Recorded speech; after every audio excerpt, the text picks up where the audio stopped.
Wanna learn how a switch case works or how to do switch cases in Java? Well, no worries. In this video, I'm going to show you an easy step-by-step guide on how to do it. It's super simple, so let's get right into it. Now, first up, simply open up any code writer. I've done VS Code for now. The writer or software you can choose is of your choice. So I have this code right here. Switch expressions are an upgrade from the old switch statements. They allow you to write cleaner and safer codes. Instead of the usual case and break, you use this icon right here.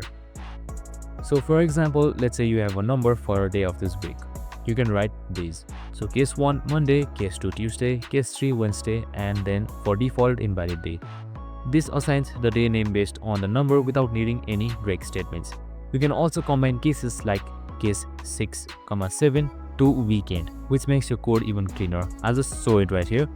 So go for case 6, 7 and then just type in this icon right here and then select weekend.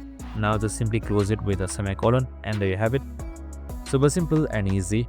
I hope this video helped. If you did, make sure to like, subscribe and tune in with us for more of these videos. See you in the next one.